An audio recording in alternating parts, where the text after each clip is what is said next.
La U es mucho más que un club de fútbol. Es un mito, una leyenda, una tradición, una de las más hermosas historias que ha escrito el deporte peruano. Esto es Trinchera Crema Podcast, con Pedro Ortiz.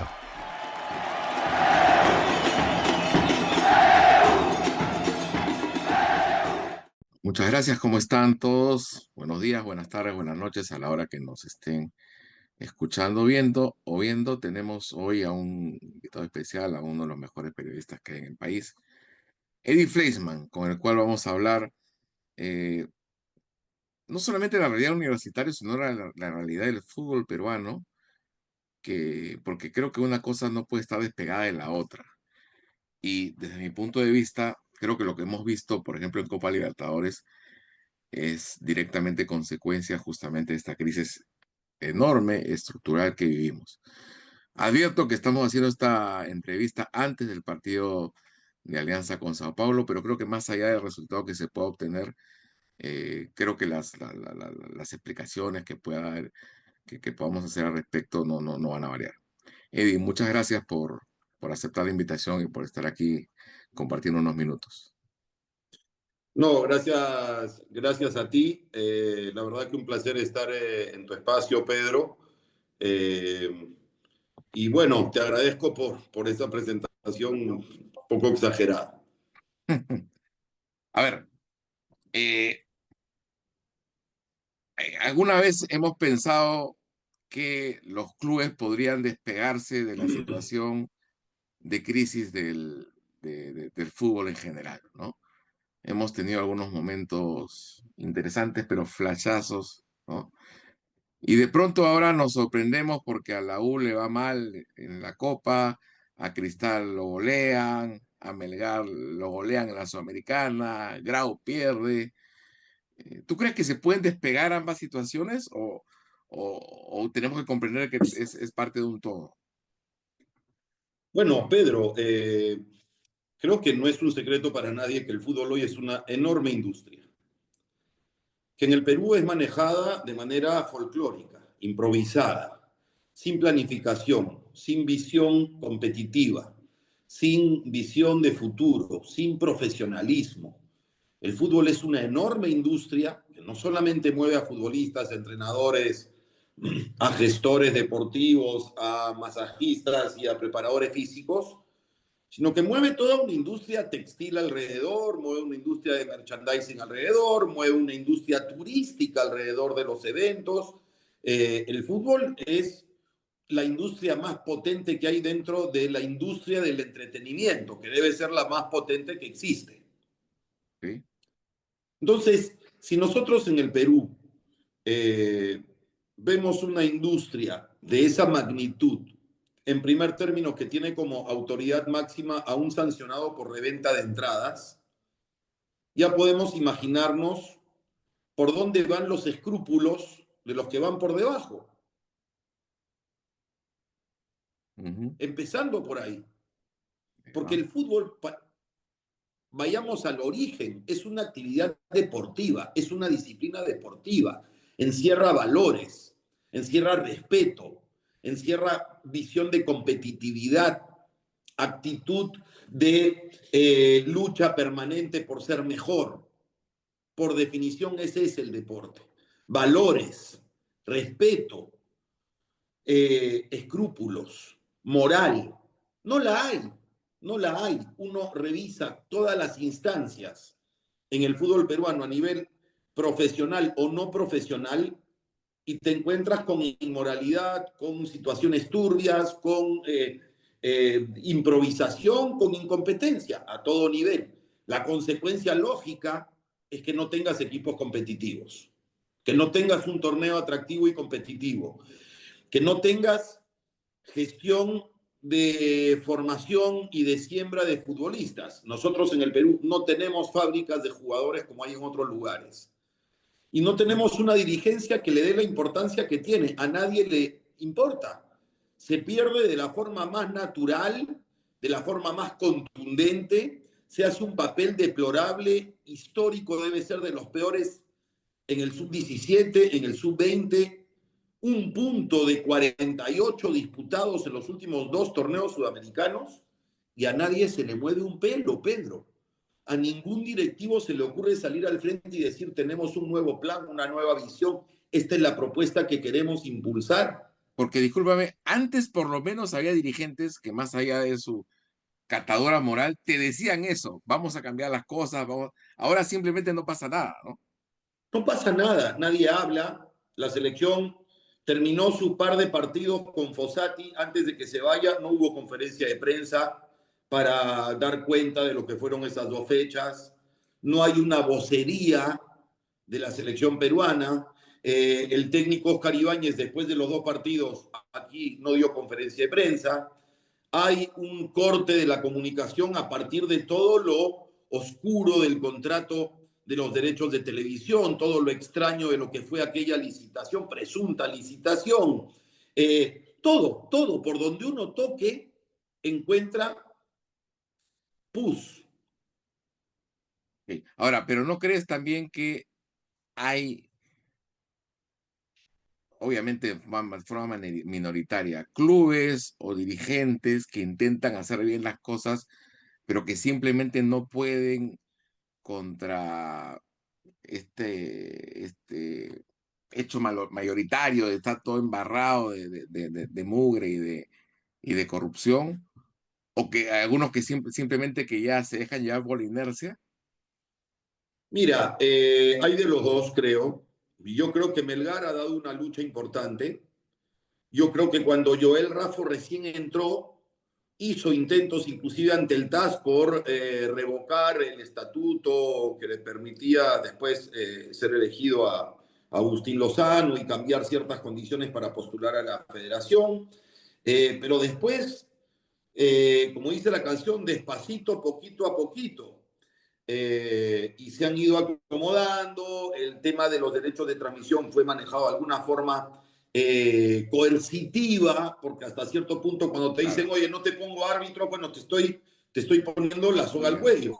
ajá, Hubo una pésima gestión del momento del cambio, porque yo nunca he negado que la Federación Peruana de Fútbol es dueña de los derechos de transmisión de la Liga Peruana. así Está es, fuera de discusión. Lo que está en discusión es cómo se gestiona, así qué se es. hace al respecto. Y lo que se ha hecho es evidente que ha sido muy malo, pero lo peor de todo es que mantiene a todos pendientes de ver si cobran o no cobran, si el contrato sigue o no sigue. Eh, a nadie le importan los menores, a nadie le importa la competitividad, a nadie le importa quedar siempre eliminados en Copa Libertadores, a nadie le importa estar en el último lugar de la tabla y ser una de las pocas selecciones que tiene tres técnicos en un solo proceso. A nadie le importa, Pedro, todos se preguntan, cuando termina una temporada y empieza la otra, todos se preguntan cómo se van a reforzar los equipos para la Copa, quiénes van a traer. Nadie pregunta a quiénes van a promover de sus canteras. ¿Cuántos canteranos van a estar en el nuevo primer equipo? A nadie le importa. Y no hay canteranos. No hay un solo canterano en los clubes peruanos que uno pueda decir, este puede llegar a la primera de una de las mejores 5 ligas del mundo. No hay ni uno. No hay ni Ahora, uno. Entonces, si no se produce futbolistas, no hay ningún motivo para que nuestros equipos ganen. sí, ese es algo tan lógico y tan evidente que a mí a veces eh, no sé, no entiendo cómo la gente no lo reconoce y a veces pienso que siguen, incluso jóvenes, ¿no? Siguen creyendo que somos la selección de los 70, los 80, que pudimos mirar por encima del hombro a clubes o selecciones de Venezuela, Ecuador, Bolivia misma, que ya largamente nos han superado en los últimos años. Es que probablemente tú y yo, cuando crecimos, nos familiarizamos con los triunfos. Porque tú viste a la U en la Copa Libertadores del 72, no sé, yo no me acuerdo. Si yo me acuerdo, no, muy poco, Creo ¿no? que tú eres menor que yo no me acuerdo, pero la del 75 sí, que estuvo a un pelo de llegar a la final, cuando empata con Unión Española en Lima. Así es. Los equipos clasificaban a la siguiente ronda cuando solo clasificaba el primero de El cada primero, grupo. así es. Nosotros veíamos a Alianza, ok, Con su mejor equipo, Alianza nunca hizo un gran papel, pero vencer con contundencia a Cerro Porteño, quedar primero en un grupo de Copa Libertadores contra Millonarios de Bogotá, Independiente de Santa Fe, tener equipos que tenían un mediano protagonismo, sacar futbolistas, inclusive hasta la generación que intentó llegar a Francia 98, con Ñol Solano en Inglaterra, por ejemplo. Hoy no tenemos nivel competitivo. Entonces, los chicos que no han visto a Perú campeón de la Copa América o clasificando a 2 Copas del Mundo con relativa facilidad, no pueden entender que nosotros no valoremos el presente, porque lo que estamos viendo, no sea, o sea, a veces pienso, Pedro, no sé qué opines tú, sé que tú tienes filiación emocional muy intensa con Universitario. Te Sí, pregunto claro. yo, Sí, sí. ¿hace cuánto en el fútbol peruano, sin que sea un titular de selección, salvo en la Copa América 93, hace cuánto que la U no tiene siquiera un Eduardo Rey Muñoz? Imagínate, yo justamente cuando he hablado con el propio Eduardo, o lo he escrito en mi libro, decía que Rey Muñoz era un jugador que te hacía levantar del asiento porque sabías que algo iba a pasar. Sí es. ¿Sí, no? Entonces, ahora, no sé, o sea, si hacemos la valoración, definitivamente no hay ninguno, por más que sea esta la UBI campeón y todo lo demás, pero no hay ninguno que me hacía, digamos, emocionado en la manera de lo que generaba Eduardo Rey Muñoz en la década del 80, ¿no? Para nada, para Sin nada. haber sido una gran figura, No, sin nunca, haber nunca, emigrado a un gran equipo, en la selección no sin le fue haber bien sido nunca, titular indiscutible en selección. claro. Sí, sí, sí, sí, sí, sí, Entonces, de alguna forma, nosotros hemos tenido contacto con un nivel competitivo que aún siendo discreto, era mucho mejor que el actual. Lo de hoy es penoso. Cuando yo veo sub-17 y sub-20, o sea, recordemos, un sub-20 dirigido por Oblitas quedó fuera por un gol que Ángel Sánchez convalidó muy discutible. No sé si te acuerdas sí, ante sí, Chile. estuve ahí en Mar del Plata, justamente, sí, Perfecto. sí, sí, Diferencia de gol. Ese empate sacó a Perú del Mundial con una jugada muy discutible. Probablemente sí, con VAR ese gol no valía. así es, así es. Bueno, teníamos un sub-17 que logró clasificar. Si un sub-17 logró clasificar un mundial y llegar a cuartos de final, ¿cómo se explica? Eso fue en el 2007. Siete, ¿Cómo se sí. explica que 15 años después tú tienes a 2 selecciones sub-17 consecutivas que no consiguen un punto? ¡Uno! Es alucinante. Entonces, sí, que tuvimos un desfase durante la pandemia, ¿cierto? Pero eso era responsabilidad de las autoridades del fútbol. Claro, no, no le quita responsabilidad a los dirigentes. Claro, al contrario, Gareca se quedó en el Perú para impulsar a que vuelva el fútbol. Sí, Hoy no tenemos torneos menores, no tenemos, no se cumple con licencias. sí. Entonces, tratar de encontrar una justificación por algún lado de que algo en este momento en la gestión del fútbol peruano anda bien, yo no la encuentro, no la encuentro, porque por más, si tú me dices, oye, pero la U invirtió en su centro alto rendimiento, muy bueno, visión de futuro. Cristal, perfecto. Melgar, visión de futuro, listo. 4, Vallejo, 5. Ellos trabajan. ¿Cuántos partidos rigurosos al año tienen? ¿Cómo se Claro, financian los torneos sub-15, sub-17, sub-20? terminan siendo ¿Cuántos meses de cuadrangulares. competencia tienen? Claro, termina siendo Entonces, cuadrangulares y no sirve para nada. claro, entonces Pedro, al final, volviendo a tu pregunta, ¿cuál es la razón por la cual tendríamos que ganar? Sí, pues no, no hay nada. No hay nada que nos obligue, salvo Que nos accidentes sustente, no hay nada que nos sostenga, o situaciones que a veces te abre el fútbol por lo generoso que es como deporte, ¿no? como probablemente lo que fue la gestión de Gareca al frente de la selección. Sí, sí, como fue el subcampeonato del 97 de Cristal, porque finalmente el del 72 de la U forma parte de una época en donde el fútbol peruano tenía un nivel respetable, ¿no? Que tiene que ver. Pero tú has mencionado el subcampeonato de Cristal y yo creo que vas a coincidir conmigo en que ahí no hubo tanta improvisación. Oblitas dirigió 3 temporadas, Sí, tomó la claro. posta a Marcarián, se sostuvo una estructura, Un se proceso, pues. vendió y se contrató bien, se contrató futbolistas del extranjero, estuvo Estanislao Struway, estuvo Pedro Garay, Pero Garay, estuvo Amoaco que rendía, estuvo Sornomás, Bonet, todos respondieron en competencia internacional. Entonces, tú tuviste un proceso ahí. Ahora así es, nosotros seguimos viendo equipos que cambian de técnico cada 4 meses. sí. Ahora, ¿no crees que tiene que ver también porque ahora los clubes, sobre todo en esta época, velan exclusivamente por sus derechos y no tienen una visión general, panorámica del futuro?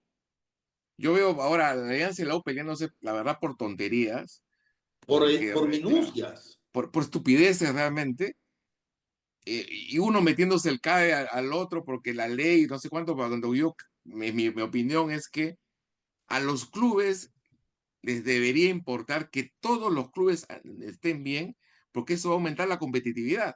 Pero lógico, va a mejorar el espectáculo. Así es. Pedro, yo soy un convencido, al margen del cariño que cada hincha le puede tener a su camiseta y a su club. Aquí hay una industria en el fútbol peruano y todos los clubes de primera división son socios del mismo negocio. Tienen que hacer todo lo necesario para que ese negocio sea saludable, transparente, confiable, productivo. Entonces, es inevitable que no pueda haber, que no debería haber 19 equipos en primera. Eso es una barbaridad para la realidad del Demasiado, fútbol peruano. demasiado. Demasiado. Tienes que tener clubes que tengan una estructura, que tengan 3 categorías trabajando en serio y no prestándose jugadores de una academia Así es, recreativa, donde así nunca vas es. a tener competitividad. Entonces, no nos hagamos los tontos, pues.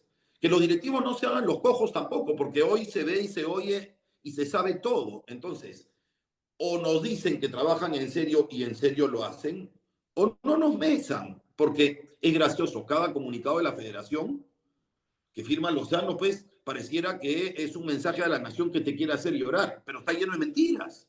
Sí. Mentiras y contradicciones, ¿no? Así es, Sí, así sí, sí, es desfachatez, porque sí. vemos una realidad y él describe otra. Es un descaro completo, la verdad. Es como si viviera en una realidad alternativa, ¿no? No estaría conectado con la realidad. Por eso yo también te decía, ya no hablando a nivel de los clubes, hay dirigentes que piensan simplemente en su beneficio. No estoy hablando acá que no se malentienda en algún beneficio irregular, pero mantener el estatus, mantener cierto puesto dentro de la Conmebol, viajes, viáticos y Pedro, demás. inclusive para un directivo, presidente de liga departamental, hay varios que están durante 20 años ahí. Sí, por Entonces, supuesto. cada presidente de liga departamental es el superbacán y debajo suyo están los bacanes de los presidentes provinciales. Y cada distrital se siente el crack del distrito y a él van y le piden permiso, le preguntan o la Comisión de Justicia le dice qué hay que hacer. Entonces, no pueden convivir en una industria de la potencia del fútbol profesional, ambos, el fútbol amateur y el fútbol profesional en la misma entidad. No puede. El fútbol profesional tiene que ser manejado por profesionales con visión empresarial y de futuro. Y el fútbol formativo y amateur es otra cosa. Claro. O sea, yo creo que no sé, y que un gran problema es que la asamblea de bases tiene demasiados representantes de ligas amateurs. Ahora, yo hablaba con una persona enterada de estos asuntos y en su momento defendía el hecho de que eh, hubiera todos estos representantes dentro de la asamblea y yo le criticaba por trabajar con Lozano y me decía, no, es que hemos entendido que tenemos que hacer los cambios desde adentro. Meses, Todos se han disculpado con eso. sí, meses después volvemos a conversar. Bueno, no se puede. Ahora, ¿cómo cambiamos las cosas? Porque el sistema parece estar hecho para mantener Así esta, ya, es. no mediocridad, porque yo digo mediocridad quiere decir medianía. Esto no es medianía. Esto, No, esto es, este es el último escalón. claro, es la chatura absoluta, ¿no? Así Pero es. ¿cómo hacemos La para cambiar nada, la esto? nada. La nada, así es. ¿Cómo hacemos para cambiar esto? Porque digo, el Es que lo sistema primero está, creo parece amarrado para mantener esto por los siglos de los siglos, ¿no? ¿Sabes lo primero que creo, Pedro? A veces uno se pregunta, bueno, ¿qué es primero, el huevo o la gallina? ¿Qué es primero, despertar interés y generar credibilidad o que entren inversionistas y sean ellos los que generen esa credibilidad? Porque lo primero que creo es que tiene que haber un cambio en el estatuto para que cambie la asamblea de bases y para que cambien también los posibles candidatos a una presidencia de la federación. Esto no puede reducirse a un número microscópico de alternativas para ser presidente de la federación como se ha convertido en los últimos estatutos. Esto tiene que estar abierto a profesionales capaces de gestionar bien. Uno, implica cambio de estatuto. Creo que tiene que cambiar la asamblea de bases.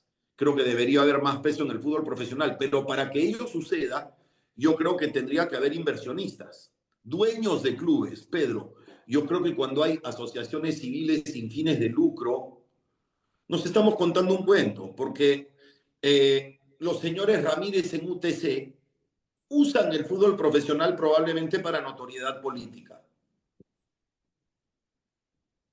pero no tienen ninguna intención, ninguna visión de formación, ninguna contratación de un preparador físico de fuera, alguien que traiga una innovación, canchas que estén como alfombras para los menores en Cajamarca. Nada que ver. Entonces, clubes así, si se hace cumplir licencias, no pueden estar en primera. Pero Y hablo de UTC como podría ser Binacional, como podría ser, no tengo nada, yo puse como ejemplo, puede ser Chancas, Ayacucho, es cuestión de ver la realidad de cada uno. Pero el que no tiene condiciones de primera división profesional, chaito, como sucede en México, que hay equipos que en segunda logran el ascenso, pero no tienen las condiciones patrimoniales para estar en primera. Listo, no puedes. Esto es alta competencia. Pero ojo que también depende mucho de la gestión, más allá de que sea una asociación civil sin fines de lucro o que sea un propietario, porque también en los hechos, estos clubes que en teoría son asociaciones civiles son manejados por dueños, ¿no?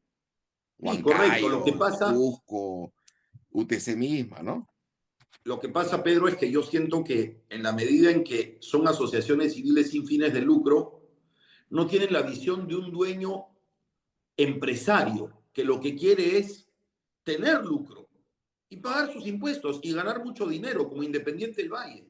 Claro, Ganar eso mucho es, dinero exportando futbolistas, formándolos, preparándolos, exportándolos y ser una institución que gane mucho dinero por exportar jugadores. bueno, en No eso lo va a sí, haber mientras no sea atractivo, claro. pero inversionistas no tienen por qué. O sea, la pregunta es cómo se atrae al inversionista. Y yo creo que el inversionista tiene que saber que el fútbol es una enorme industria y que tiene que entrar no para, eh, no sé, adaptarse, pues como se ha adaptado Joel Raffo, por ejemplo.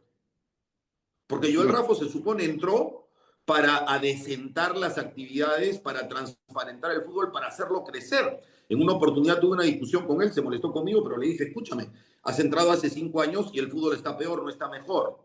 Entonces no te molestes conmigo, ahí están los resultados.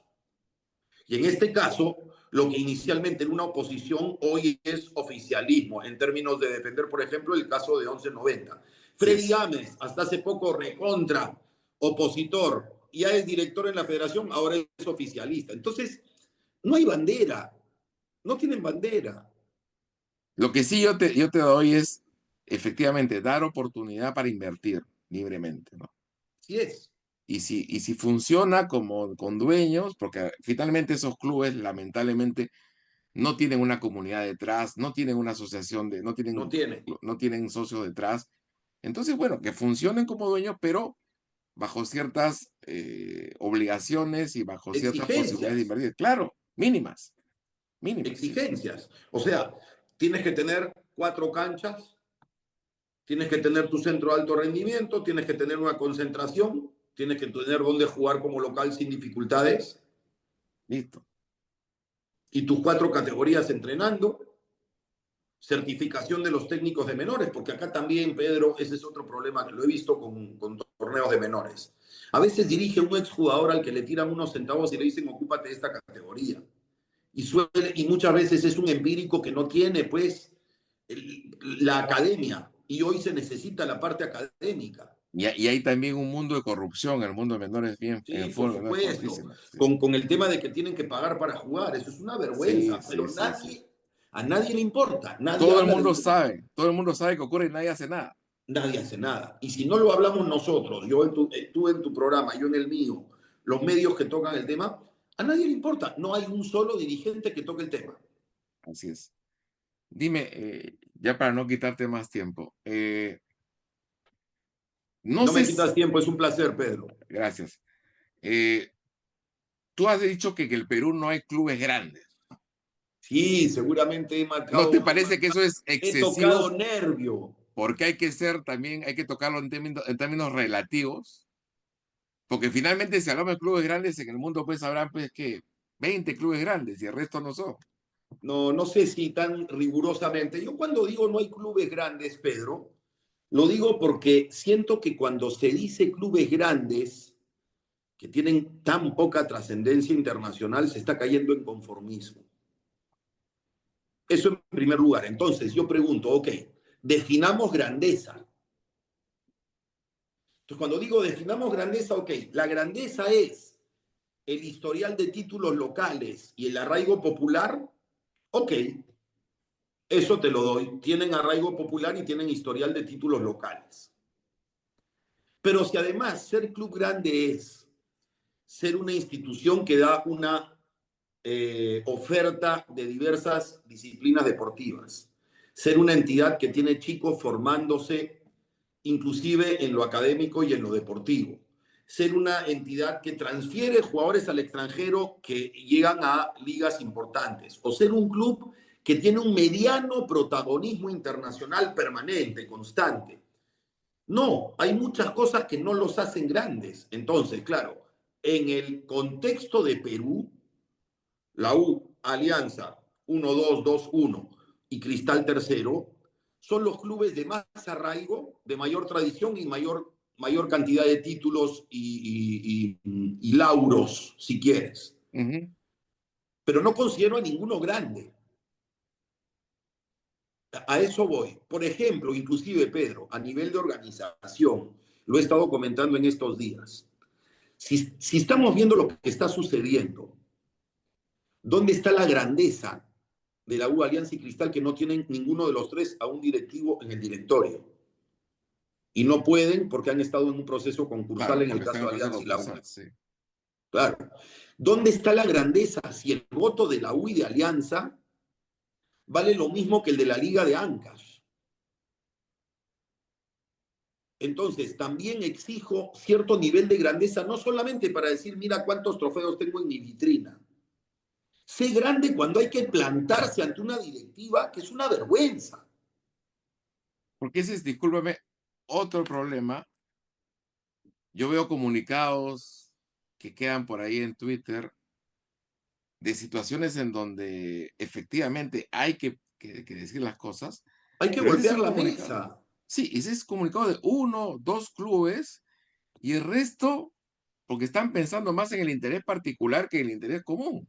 En lo que cobran el fin de semana y en si logran Sudamericana o si no, cuánto verán de taquilla o si quieren un nuevo sponsor que les dé algo y al final, como me dijo alguna vez Johnny Baldovino, al final el directivo, si le deja $200,000 a fin de año, está feliz. Y listo, el resto no le importa. Así es. Pero lo que vemos es que si nosotros hablamos de la U, Alianza y Cristal, estamos hablando del 95% del mercado de hinchas de fútbol en el Perú.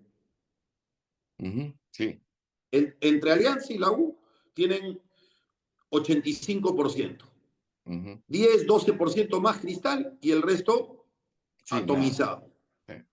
Entonces, si la U y Alianza no son capaces de deponer estas posiciones absurdas, estas broncas Ridículas, estúpidas, ridículas, que ridículas. fomentan violencia entre hinchas que no Así van es. más allá de lo que ven o de lo que escuchan, así nomás sin reflexión, ¿dónde está la grandeza de sentarse juntos y decir un momentito, señores, el torneo peruano así no sigue? Sin la U y Alianza no hay torneo peruano. Esto así no puede seguir.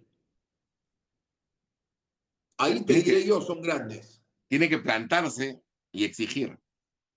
Pero Y es como en juntos. algún momento lo hicieron los futbolistas cuando en el 2003 le plantaron cara a la dirigencia y conquistaron cosas.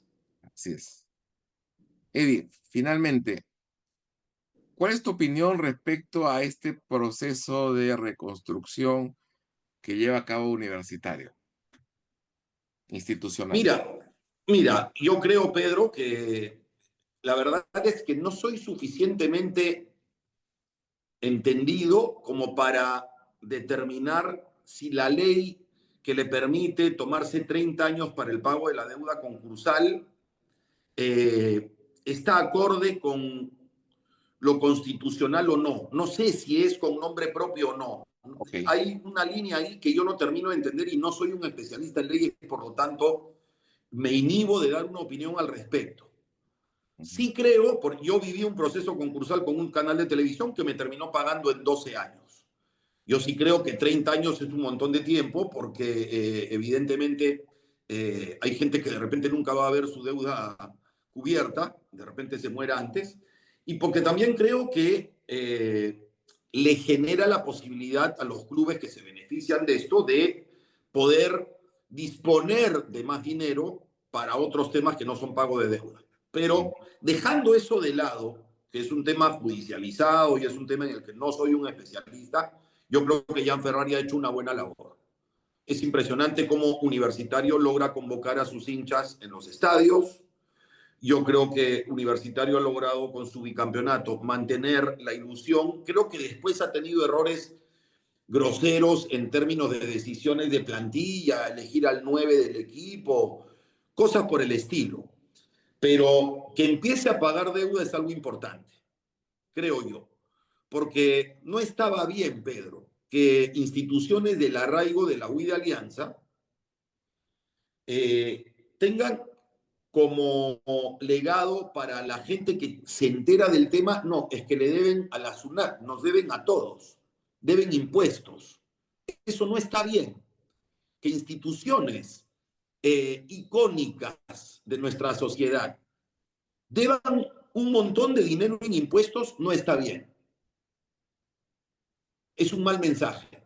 Yo creo que el fútbol y el deporte en general tiene que llevar mensajes de valores, no de trampa, no de doble cara, no de cosas turbias. Y entonces yo creo que Universitario va a salir. La pregunta es qué va a pasar después, porque ahí hay que Porque preguntarse si puede volver a manos de lo que era institucionalmente su masa societaria o si va a tener que decidirse una venta y convertirla en una sociedad anónima, no lo sé. Pero yo sí creo que Universitario, dentro de sus circunstancias, se ha manejado bien, se ha dado maña para ser bicampeón. Creo que podía disponer de algo más para contratar mejor este año, pero también creo algo, por el lado que no me entusiasma tanto. Creo que Jan Ferrari está en una instancia, en un momento y en un lugar en el que él debería tener una actitud mucho menos beligerante. Está llegando a una edad de madurez que debería hacerlo ver, creo yo, las cosas de manera distinta. Yo no he estado en el lugar donde está Jan Ferrari, pero creo que ya es momento de que los puyazos, las indirectas, las provocaciones de uno a otro cesen.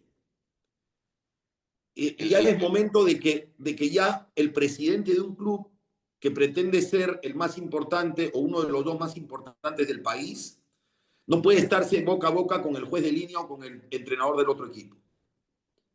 el poder también te hace De cambiar, ¿no? marea. De marea.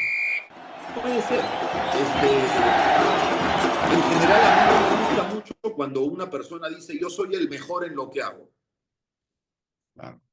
Lo Creo que tendría que para ser el reconocer mejor no otros, hay no tú. necesidad de decirlo, basta con lo que los hechos marcan y la gente dirá si uno es el mejor o no es el mejor. Yo creo que no es una buena señal y hay que estar cerca de alguien que dice soy el mejor. Para quienes hemos vivido y sufrido a Alfredo González, ese tipo de actitudes trae más recuerdo, pues, ¿no? Sí, yo creo que sí. Ahora, no quiero compararlos, No, evidentemente. tampoco, Sí, no quiero compararlos, pero en el aspecto de la beligerancia y la provocación, tienen sus matices ahí parecidos, ¿ah? sí, sí, sí, porque también Alfredo era más extremo, ¿no? No, peor. peor, peor, peor. era delincuencial, Pero digamos. ahí ya tú te acordarás de lo que fue la Comisión Autónoma de Auditoría Integral que encabezó Cecil Griffiths y a la que los socios nunca le quisieron hacer caso. Sí, pues sí, sí, sí, sí, sí. Y después las promesas de presidentes que llegaron a supuestamente a Claro, acabar con claro. la De corrupción Santo y Domingo, terminaron, de señor Pacheco, de todos los sí, que sí, pasaron. sí, a pausa, etcétera, etcétera. Bueno, Eddie, te agradezco Bueno, mucho. bueno, todo eso, Pedro, derivó en el proceso concursal. Debió Así ser es. mucho antes. Creo que demoró en llegar el proceso concursal para varios clubes. ¿Recuerda los tiempos en los que tenían que firmar planillas No, una falsas vergüenza, una vergüenza. sin pagar? Y ahí la U y Alianza debieron descender, como Juventus descendió en Italia. Sí, pues es que el político para meterse en el deporte la piensa 4 o 5 veces, pues, ¿no? Lo contamina. Sí, sí, sí, sí, sí, sí. Eddie, te agradezco mucho tu tiempo y tus palabras. Siempre es bueno escucharte y ojalá que Muchas no sea la gracias. última vez. No, claro, Pedro, por favor, te mando un abrazo. Gracias, gracias por estos minutos, por la invitación y estamos en contacto en cualquier momento. Muchísimas gracias, Eddie. Un abrazo.